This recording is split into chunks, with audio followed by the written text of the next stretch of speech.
നമസ്കാരം. നാളെയും തുടർന്ന് അങ്ങോട്ടും അറിഞ്ഞിരിക്കേണ്ട വളരെ പ്രധാനപ്പെട്ട കുറച്ച് അറിയിപ്പുകളാണ് ഈ വീഡിയോയിലൂടെ ഷെയർ ചെയ്യുന്നത്. ഏറ്റവും ആദ്യത്തെ അറിയിപ്പ് പെൻഷൻ വിതരണവുമായി ബന്ധപ്പെട്ടതാണ്. ഒരുപാട് ആളുകൾ 4800 രൂപയുടെ കുടിശ്ശികയുമായി ബന്ധപ്പെട്ട കാര്യങ്ങളെക്കുറിച്ച് ചോദിക്കുകയുണ്ടായി. എന്നാൽ ഈ പെൻഷന്റെ വിതരണം നടക്കുന്നത് ഏപ്രിൽ മാസം മുതലായിരിക്കും. അത് ഒരുമിച്ചല്ല വിതരണം ചെയ്യുന്നത്, ഗഡുക്കളായിട്ട് അല്ലെങ്കിൽ ഘട്ടം ഘട്ടമായിട്ടായിരിക്കും സർക്കാർ സ്വീകരിക്കുന്നത്. ആകെ ഉണ്ടായിരുന്ന 5 ഗഡു കുടിശ്ശികയിൽ ഇപ്പോൾ 2 ഗഡു നൽകി തീർത്തിട്ടുണ്ട് സർക്കാർ. ഇനിയുള്ള 3 ഗഡുക്കളാണ് അടുത്ത സാമ്പത്തിക വർഷം നൽകുമെന്ന് സർക്കാർ അറിയിച്ചിട്ടുള്ളത്. ഏപ്രിൽ മാസം മുതൽ സർക്കാരിന്റെ ഫണ്ടിന്റെ ലഭ്യതക്കനുസരിച്ചാണ് ഇത് വിതരണം ചെയ്ത് തീർക്കുക. ഇനി ഫെബ്രുവരിയിലെ വിതരണം എങ്ങനെയുള്ളത് എന്ന് ഒരുപാട് പേർ ചോദിച്ചിരുന്നു. അത് സാധാരണഗതിയിലുള്ള വിതരണം തന്നെയായിരിക്കും. സാധാരണ ലഭിക്കുന്ന 1600 എന്ന നിരക്കിൽ തന്നെയായിരിക്കും നമുക്ക് ഈ മാസത്തിൽ ലഭിക്കുക. ഇപ്പോൾ എല്ലാ മാസങ്ങളിലും നമുക്ക് ആനുകൂല്യങ്ങൾ ലഭിക്കുന്നുണ്ട്.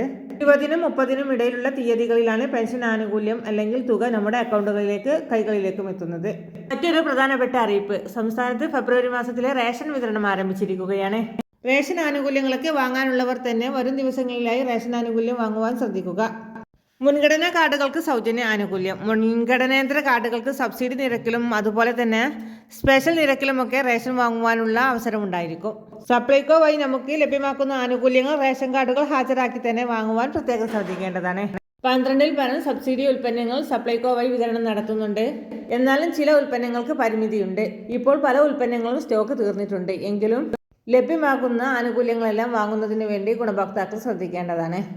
മൂന്നാമതൊരു പ്രധാനപ്പെട്ട അറിയിപ്പ്, സംസ്ഥാനത്ത് മഹാത്മാഗാന്ധി ദേശീയ ഗ്രാമീണ തൊഴിലുറപ്പ് പദ്ധതിയിൽ ഇപ്പോൾ കുടിശ്ശിക വന്നിട്ടുള്ളവർക്ക് അതോടൊപ്പം തന്നെ വരുന്ന സാമ്പത്തിക വർഷം ഉൾപ്പെടെയുള്ള ആനുകൂല്യങ്ങൾ വിതരണം ചെയ്യുന്നതിന് സർക്കാർ ഇപ്പോൾ ഫണ്ട് അനുവദിച്ചിരിക്കുകയാണ്. ആനുകൂല്യങ്ങൾ മുടങ്ങിയിട്ടുള്ളവർ അതോടൊപ്പം തന്നെ വരും ദിവസങ്ങളിൽ കൂടുതൽ തൊഴിൽ ദിനങ്ങൾ ഉൾപ്പെടുത്തുന്ന കാര്യങ്ങൾ കേന്ദ്ര സർക്കാർ അറിയിച്ചിട്ടുണ്ട്. അതോടൊപ്പം തന്നെ 400 രൂപയിലേക്ക് പ്രതിദിന വേതനം ഉയർത്തുമെന്നുള്ളത് ഉൾപ്പെടെയുള്ള കാര്യങ്ങൾ സർക്കാരിന്റെ ഭാഗത്തു നിന്നും വന്നിട്ടുണ്ട്. എന്നാൽ ഇതിനെല്ലാം തന്നെ കേന്ദ്ര സർക്കാരിന്റെ ഭാഗത്തു നിന്നും അറിയിപ്പുകൾ വരണം. എന്നാൽ സംസ്ഥാന സർക്കാരിന്റെ ഭാഗത്തു നിന്നും ചെയ്യേണ്ട കാര്യങ്ങളാണ് ഇപ്പോൾ പൂർത്തിയാക്കിയിട്ടുള്ളത്. മറ്റൊരു പ്രധാനപ്പെട്ട അറിയിപ്പ്, ലൈഫ് മിഷൻ പാർപ്പിട പദ്ധതിക്ക് വേണ്ടി വീണ്ടും 1 ലക്ഷത്തോളം പാർപ്പിടം പണിയുന്നതിന് വേണ്ടിയുള്ള സാമ്പത്തിക സഹായം ഇപ്പോൾ ബജറ്റിൽ അനുവദിച്ചിട്ടുണ്ട്. പാർപ്പിടം വിവിധ മേഖലകളിൽ വിവിധ ഘട്ടങ്ങളിൽ പ്രതീക്ഷിക്കുന്നവർക്ക് വലിയൊരു സാമ്പത്തിക സഹായം എത്രയും വേഗം വിതരണം ചെയ്യുന്നതിന് വേണ്ടിയുള്ള തുക ഉപകരിക്കുകയും ചെയ്യും.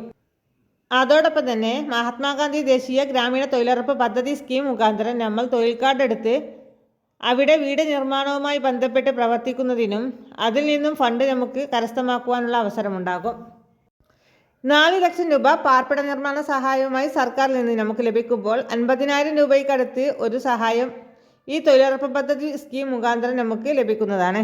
തൊഴിൽ ജനങ്ങൾക്ക് ലഭിക്കുന്ന വേതനം അടിസ്ഥാനമാക്കിയാണ് ഈ ഒരു ആനുകൂല്യം നമുക്ക് ലഭിക്കുക.